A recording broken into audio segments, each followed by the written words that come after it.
De nombreuses personnes affirmeront que la vie d'un homme est remplie de chagrins et de défis, et il n'est pas surprenant que cela soit vrai. En tant qu'homme, nous sommes intrinsèquement dotés de la capacité d'assumer des fardeaux plus lourds. La dopamine dans notre cerveau est conçue de manière à nous faire sentir récompensés lorsque nous endurons la douleur avant de réaliser quelque chose. Prenez un moment pour réfléchir à ceci. Pourquoi les hommes vont-ils à la salle de sport ? Pourquoi consacrez-vous du temps de votre journée bien remplie à endurer la souffrance et à soumettre votre corps à une douleur intense ? Ce principe s'applique non seulement au gymnase, mais à tout ce que vous faites. Il y a un verset intrigant dans la Bible qui parle aussi de cela. À la sueur de ton front tu mangeras ta nourriture jusqu'à ce que tu retournes sous le sol, puisque tu en as été pris. Car tu es poussière et tu retourneras à la poussière. La vie d'un homme tourne autour de son travail, de ses objectifs, de ses passions. Cependant, pour y parvenir, il est crucial qu'il subisse un renouvellement et une transformation. En étudiant la vie de différents oiseaux et animaux, un oiseau en particulier a retenu mon attention, l'aigle. L'examen de la vie d'un aigle révèle des parallèles surprenants avec la vie d'un homme. Considéré comme le roi du ciel, la vie d'un aigle a un coût. Tout comme un homme cherche à passer d'une position commune à devenir un homme de grande valeur, les deux ont un prix à payer. Alors, asseyez-vous et permettez-moi de partager avec vous la vie d'un aigle.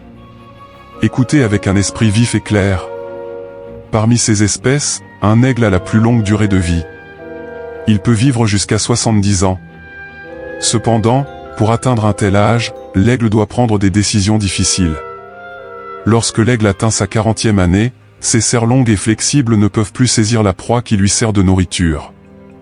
Son long bec pointu commence à se courber et ses ailes, autrefois puissantes, deviennent lourdes à cause des plumes épaisses qui collent à sa poitrine, gênant son vol.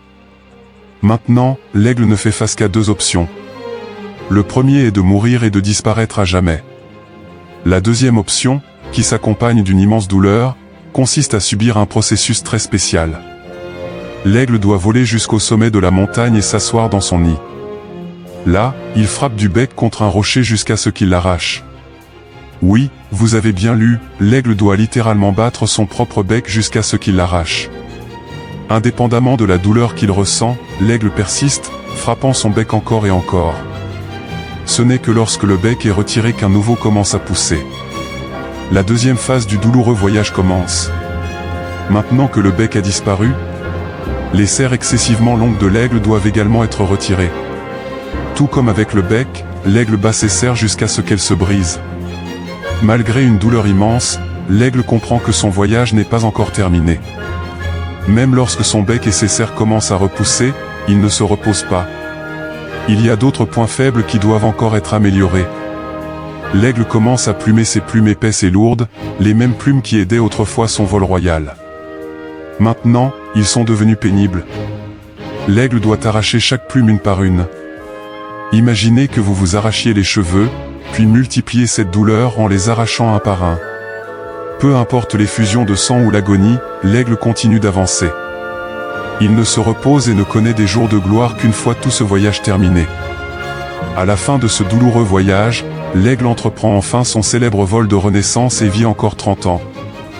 D'un autre côté, les aigles qui n'ont pas pu endurer la douleur du changement finissent par périr. Leur statut de roi du ciel est révoqué et on ne les voit plus planer.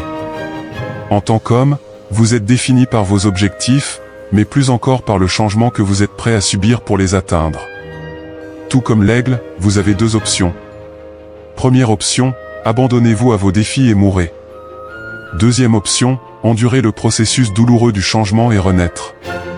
Prenons l'exemple de la rétention de sperme. La plupart des hommes succombent à leurs pulsions et périssent. N'oubliez pas que vous tuez votre masculinité chaque jour lorsque vous choisissez de rechuter. Alternativement, vous pouvez décider d'être comme l'aigle. Maintenez votre statut de roi, mais préparez-vous à de nombreux défis douloureux. Reprogrammez votre cerveau à des niveaux de dopamine sains. Tout comme l'aigle verse du sang et endure l'agonie et l'inconfort en ne cédant pas au désir sexuel, il y aura des nuits où le sommeil vous échappera en raison de l'intensité des pulsions. Pourtant, vous vous concentrez sur quelque chose de beaucoup plus grand. La douleur est temporaire, mais le vol glorieux après la renaissance, tout comme celui de l'aigle, est éternel. La rétention de sperme en est un exemple simple.